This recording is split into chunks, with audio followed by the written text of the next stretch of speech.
ETF index mutual funds నేర్చుకుని stock మార్కెట్లో రాణించాలనుకుంటున్నారా? వెంటనే ఈ నెంబర్కి కాల్ చేయండి. నమస్తే, వెల్కమ్ టు సుమన్ టీవీ. నేను పద్మిని. ప్రస్తుతంతో పాటు ప్రముఖ ఆధ్యాత్మికవేత్త, జ్యోతిష రత్న, వాస్తు జ్యోతిష పండితులు డాక్టర్ సూరంపూడి భానుకోటేశ్వరి గారు మనతో పాటు ఉన్నారు. మాట్లాడదాం. మేడం నమస్తే. మేడం జై శ్రీరామ్, శ్రీమాత్రే నమః, శ్రీ గురుభ్యో నమః. ముందుగా మీకు శ్రీ పరాభావన సంవత్సర ఉగాది శుభాకాంక్షలు మేడం. ధన్యవాదాలు పద్మిని. మీకు మరియు సుమన్ టీవీని వీక్షిస్తున్న వీక్షకులందరికీ కూడా పరాభవ నామ సంవత్సర శుభాకాంక్షలు. ఈ ఉగాది మీ జీవితంలో నవవసంతాలని మన జీవితాల్లో నవవసంతాన్ని కురిపించాలని, మనం అందరం కూడా ఆనంద డోలికల్లో తేలిపోవాలని చెప్పి, మనకున్న కష్టాలన్నీ కూడా తగ్గిపోవాలని చెప్పి జగన్మాతని మనందరి తరఫున మనస్ఫూర్తిగా ప్రార్థిస్తున్నాను. థ్యాంక్ యూ అండి. Thank you so very much. ఒక్కసారి ఈ ద్వాదశ రాశులకి కూడా మనం ఖచ్చితంగా రాశి ఫలాలు అంటే తెలుసుకోవాలి అని అంటే అది ఉగాదికి మాత్రమే మనకు ఉన్నటువంటి సాంప్రదాయం. కాబట్టి మరి పరాభావన సంవత్సరం పేరేమో పరాభావం కదా, మరి అవమానం కదా, ఒకంత భయంగా ఉంది. మరి అంత భయపడాల్సిన అవసరం ఉందా? ద్వాదశ రాశులకి కూడా ఎటువంటి ఫలితాలను ఇవ్వబోతోంది? గోచారం ఒక్కసారి మీ ద్వారా తెలుసుకోవాలనుకుంటున్నాను. తప్పకుండా పద్మిని. పరాభవం అనేది గోచారం మనకి ఇప్పుడు జూలై వరకు కూడా గురు భగవానుడు మిథున రాశిలో ఉంటాడు. జూలైలో మిథున రాశి నుంచి కర్కాటక రాశిలోకి వస్తారు. శనేశ్వరుడు మటుకు మీన రాశిలోనే ఉంటారు, శని మహారాజు. రాహుకేతువుల ట్రాన్సిట్ ఈ డిసెంబర్లో మారుతుంది, 2026 డిసెంబర్లో. వీళ్ళు ఏంటంటే ఊరందరిది ఒక దారి అయితే ఉలిపిట్టది ఒక దారి అన్నట్టు రివర్స్ అనమాట. వాళ్ళు ఉండేది రిట్రోగ్రేషన్ లో ఉంటారు కాబట్టి కుంభం నుంచి మకరానికి, అలాగే సింహంలో ఉన్న కేతు భగవానుడు కర్కాటకానికి వెళ్తారు. బట్ ఇదేంటంటే ఒక మేజర్ ఇంపాక్ట్ అనేది డెఫినెట్ గా ఈ సంవత్సరము, అన్ని సంవత్సరాలు వచ్చే మనకి ఉగాది ఫలితాలు ఒక ఎత్తు అయితే, డెఫినెట్ గా ఈ సంవత్సరం ఒక బ్యూటిఫుల్ థింగ్స్ అనేవి అందరి జీవితాల్లో ఉండబోతున్నాయి. అవమానం ఉంటుంది అన్ని రాసుల వాళ్ళకని కాదు, కొన్ని రాసులు అది మనం రాశి వారిగా మాట్లాడుకున్నప్పుడు ఏ రాశి వాళ్ళకు ఉంటుంది అనేది నేను స్పెసిఫిక్ గా చెప్తాను. బట్ ఇదేంటంటే ఈ గురు భగవానుడు కర్కాటక రాశిలోకి రావడం అనేదే అందరి జీవితాన్ని సువర్ణమయం. ఆయన ఏంటంటే మిడాస్ టచ్, ఆయన ఎక్కడ ఉంటే, అందుకే గురుబలం గల వ్యక్తులు కూడా వాళ్ళ ఆరా ఉంటే అదేంటంటే వాళ్ళకి మిడాస్ టచ్ అయిపోతుంది అనమాట. సో అది గురుబలం, కేవలంగా గురుబలమే మిడాస్ టచ్. పట్టినంత బంగారం అనేది ఆయన ఇవ్వగలుగుతాడు.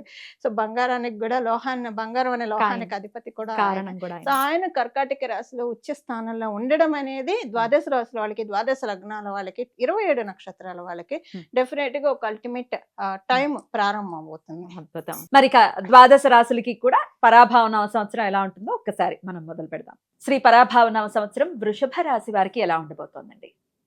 వృషభ రాశి వాళ్ళకి జూలై నుంచి వీళ్ళకి కమ్యూనికేషన్స్ విషయాల్లో చాలా బాగా ఉంటుంది.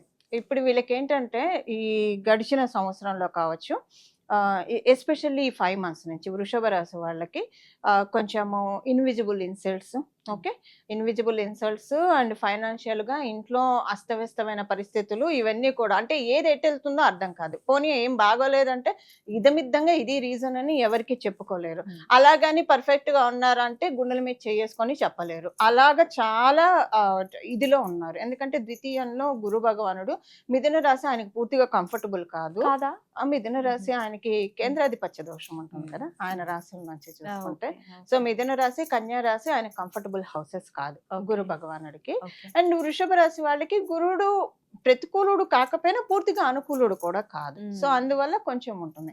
కాదే ఈయన తృతీయ స్థానంలోకి వస్తే ఆయన ఉచ్చ స్థానంలో ఉన్నాడు కాబట్టి వృషభ రాశి వాళ్ళకి జూలై నుంచి పబ్లిక్ డయాస్ బాగా పెరుగుతుంది, కమ్యూనికేషన్స్ లో చాలా బాగా ఉంటుంది. లైమ్ లైట్ లోకి ఎవరెవరు ఏ ఫీల్డ్స్ లో ఉంటారో దాంట్లో లైమ్ లైట్ లోకి వెళ్ళడానికి ఛాన్సెస్ చాలా బాగా ఉన్నాయి. దాంతో పాటు ఏంటంటే వివాహ ప్రయత్నాలు చేస్తున్న వాళ్ళకి వివాహ ప్రయత్నాలు సఫలీకృతం అవుతాయి. వీళ్ళకి వృషభ రాశి, వృషభ లగ్నంలో పుట్టిన వాళ్ళకి ఈ సంవత్సరంలో పరాభవ నామ సంవత్సరంలో ఒక కొత్త స్టెప్ ఒకటి తీసుకుంటారు వాళ్ళు. కొత్త స్టెప్ అదే వాళ్ళకి టర్నింగ్ పాయింట్ అవుతుంది. కొత్త స్టెప్ అన్నా తీసుకోవచ్చు, లేదా ఆపర్చునిటీస్ వాళ్ళకి వస్తాయి. ఈ రెండిట్లో ఏదైనా ఉంటుంది. నవమ స్థానం మీద గురు భగవానుడు డైరెక్ట్ గా యాక్సెస్ ఉంది. ఇప్పుడు మీరు ఎలా ఎదురుగా అలాగుంటుంది. ఇలా చూస్తే ఎంతసేపు చూస్తాం, మెడ పట్టుకుంటాం అంటే చూస్తారు అనుకోండి. అవును, correct. అది వేరుంటుంది, డయాగ్నల్ గా వేరుంటుంది, డైరెక్ట్ యాక్సెస్. ఎగ్జాక్ట్లీ. సో నవమ స్థానం మీద గురు భగవానుడు చూపు అనేది వీళ్ళు పూర్వజన్మలో చేసుకున్న పుణ్యం అంతా ఆయన తిరిగి తోడతాడు. అందులో అది మకర రాశి అవ్వడం వల్ల ఇంకా మంచిది. వీళ్ళకి ఏంటంటే వృషభ రాశి వాళ్ళకి బొనాంజా ఆఫర్స్ ఏంటంటే డిసెంబర్ లో కేతు భగవానుడు తృతీయంలోకి రావడము, ఇది ఒక డబుల్ బొనాంజా అవుతున్న వాళ్ళకి. దాంతో పాటు లాభస్థానంలో శనేశ్వరుడి సంచారం వీళ్ళకి పరిపూర్తి రాజయోగాన్ని ఇచ్చి ఆయన అక్కడ ఇక్కడ ఈయన జూపిటర్ రిసీవ్ అవుతూనే ఇంకా ఆయన చెప్తాడు వీళ్ళకి ఈ యోగాన్ని ఇవ్వు. ఫైనాన్షియల్ గా 11th హౌస్ అంటే మన కోరికలు తీరుతాయండి. మెయిన్ ఫైనాన్సెస్, ఒక ఫైనాన్సెస్ అనే కాదు ఏ కోరికలు ఉన్నా అవి తీరుతాయి. అంటే మనకి ధర్మబద్ధమైన ప్రతి కోరిక తీరే రాసి హౌస్ 11th హౌస్ అన్నమాట. అక్కడ జూపిటర్ హౌస్, జూపిటర్ ఆయన హౌసే కదా, అది రిసీవ్ చేసుకోవడం అనేది వృషభ రాశి వాళ్ళకి పరాభవ నామ సంవత్సరం ప్రశాంతంగా సాగుతుందని చెప్పడం ఏ మాత్రం అద్భుతం. అసలు నిజంగా కమెంట్స్ పెడుతూ ఉంటారు, మా వృషభ రాశి జీవితమే ఇంత, మేము ఆ కష్టాలు పడలేకపోతున్నాం అని కమెంట్స్ పెట్టే వాళ్ళకి ఇది ఒక అద్భుతమైనటువంటి శుభవార్త. కృష్ణ పరమాత్ముడు రాశిలో పుట్టినందుకు ఆనందపడే సమయం ఆసన్నమైంది. అమ్మయ్యా, ఇప్పుడు కొంచెం ఆనందంగా ఉండొచ్చు. ఎప్పుడు రాశి ఫలాలు కానీ లేకపోతే మీలాంటి అస్ట్రాలజర్స్ దగ్గరికి వస్తే పాజిటివ్ వినడానికి ఇష్టపడతారు, ఎందుకంటే ఆ పాజిటివ్ వినిన తర్వాత వచ్చే ధైర్యం నెక్స్ట్ లెవెల్లో ఉంటుంది. ఖచ్చితంగా ఓకే మనకు బాగుంటుంది కదా, మనం వేద్దాం స్టెప్ అని ఆలోచిస్తారు. సో చాలా మంచి విషయం చెప్పారు. అయితే అన్ని విషయాల్లో బాగుంటుంది అని అన్నారు కాబట్టి ఎవరు అడిగినా ఆర్థికం అడుగుతారు. డబ్బుల విషయంలో ఎలా ఉంటుంది ఈ సంవత్సరం అంతా వీళ్ళకి? మీకు ఒక్క విషయం చెప్తాను పద్మని, మీ రాశికి అంటే వృషభ రాశి వాళ్ళకి, నా రాసేలండి, మీ రాశి వృషభ రాశి వాళ్ళకి పరిపూర్తి రాజయోగాన్ని ఇచ్చేది ఎవరు మీకు బాగా తెలుసు, మీకు నాలెడ్జ్ ఉంది. ఆయన లాభస్థానంలో ఉన్నాడు. ఇప్పుడు ఏమంటారు, వడ్డించేవాడు మనవాడైతే ఇప్పుడు అది దానికి తోడు గురు భగవానుడు జీవకారకుడు, ఆయన ఎక్కడ దృష్టి పెడితే పద్మని అక్కడ జీవం పడే తీరుతుంది. ఎంత డ్రై హౌస్ అయినా సరే, ఎంత మెట్ట భూమి అయినా సరే బంజరు భూమి అయ్యే తీరుతుంది. సో ఇప్పుడు ఆయన దృష్టి ఉంది కాబట్టి, ఇది కూడా జన్మజాతకం బాగా ఉంది అనుకోండి, ఇంకా అసలు వాళ్ళకి ఆఫర్స్ చాలా బాగుంటుంది. సో ఫైనాన్షియల్ గా వీళ్ళు కుదురుకునే టైము ఇన్వెస్ట్మెంట్స్ కి మంచి టైం అని చెప్పచ్చు. అండ్ డిసెంబర్ నుంచి ఇంకా బాగుంటుంది. జూలై నుంచి మంచి మార్పు చూస్తూ ఉంటారు నెమ్మదిగా. జూలై నుంచి అంటే వచ్చి రాకుండానే ఒక ప్రదక్షిణం చేసి పట్టుబట్టుకున్నట్టు కాకుండా, వచ్చి రాకుండానే కాకపోయినా జూలై మధ్యలో నుంచి అలాగా మంచి ఫలితాలు చూస్తూ ఉంటారు. బాగా వెళ్తూ ఉంది అనుకుంటున్న క్రమంలో జూలై డిసెంబర్ తర్వాత నుంచి ఇంకా బైపాస్ లోకి ఇంకా అది అలాగా స్మూత్ గా వెళ్తుందా? నెక్స్ట్ ఇయర్ కూడా అలా స్మూత్ గా ఆ జర్నీ అనేది జరుగుతుంది. చాలా అద్భుతమైనటువంటి విషయాలు చెప్పారు. ఆరోగ్యం కూడా బాగుంటుందా? ఆరోగ్యం బాగుంటుంది. ఒక సిబ్లింగ్స్ అంటే తమ్ముళ్ళు చెల్లెళ్ళు ఉంటాయి, వాళ్ళ ఆరోగ్యం విషయంలో కొంచెం ఇబ్బందులు ఉండే ఛాన్సెస్ ఉంటుంది. మళ్ళీ అగైన్ వాళ్ళ చార్ట్ ప్రకారం డిఫర్ అవుతుంది. బట్ ఏదైనా చిన్న చిన్న హెల్త్ ఇష్యూస్ వాళ్ళకి ఉన్నాయి అని మటుకు కొంచెం వీళ్ళు బాధపడతారు. అది కూడా తమ్ముళ్ళు చెల్లెళ్ళు, కనిష్ఠులు ఉంటాయి, జ్యేష్ఠులు ఉంటే కన్సిడర్ కాదు. ఓకే, అద్భుతం. లేదా వాళ్ళతో చిన్న చిన్న మనస్పర్ధలు రావచ్చు. ఓకే, ఎన్నో ఏళ్ల నుంచి వివాహాల కోసం ఎదురు చూస్తున్న వాళ్ళకి ఎటువంటి వివాహానికి చక్కగా ఉంది. అదే స్టార్టింగ్ లో చెప్పాను, వివాహ యోగం ఉంది. వివాహితులకి కూడా మనస్పర్ధలు ఏమన్నా ఉంటే చక్కగా కుదురుకుంటాయి. మొత్తం కూడా హ్యాపీ ఎండింగ్ అయితే గురు భగవానుడు ఇస్తాడు. బ్యూటిఫుల్, చాలా అద్భుతంగా చెప్పారు. అయినప్పటికీ మనం చేయాల్సిన ఆరాధన ఖచ్చితంగా చేయాలి. మరి వృషభ రాశి వారు ఈ సంవత్సరం అంతా కూడా ఎవరి ఆరాధన ప్రత్యేకంగా చేయాలండి? పరిహారం పద్మని, ఈసారి ద్వాదశ రాశుల వాళ్ళకి, ద్వాదశ లగ్నాల వాళ్ళకి ఎప్పుడైతే శనేశ్వరుడు కుంభరాశిలో వచ్చారో అందరికి కామన్ రెమెడీ ఉంటుంది. ఇప్పుడు గురు భగవానుడు కర్కాటక రాశిలో రావడము, సో అందరికి కామన్ రెమెడీ ఉంటుంది. అందరూ గురుబలాన్ని పెంచుకోవాలి. మీ దాంట్లో గురుబలం ఉంటే ఉండొచ్చు గాక మళ్ళీ పెంచుకోవడము. సో అంటే మనకి ఏమన్నా వస్తాయంటే మనం ఏం కాదని చెప్పాం కదా. ఇవాళ వండుకున్నాం అంటే బియ్యం బస్తా తెచ్చిస్తా అంటే ఈ పూట వండుకున్నాం అని ఎవరని చెప్పాం కదా, పెట్టుకుంటాం కదా, రేపటికి ఉంచుకుంటాం కదా. అలా ఇది బాగా పనిచేస్తుంది. గురుమూర్తుల్ని ఆరాధించాలి. గురు రాఘవేంద్ర స్వామిని ఆరాధిస్తారా, మేధ దక్షిణ మూర్తి స్వామిని ఆరాధిస్తారా, దత్తాత్రేయుని ఆరాధిస్తారా, సాయిబాబాని ఆరాధిస్తారా, ఎవరైనా సరే గురువులు మీరెవరినైతే, లేదా కృష్ణం వందే జగద్గురు అంట, కృష్ణ పరమాత్మని మించిన గురువులు.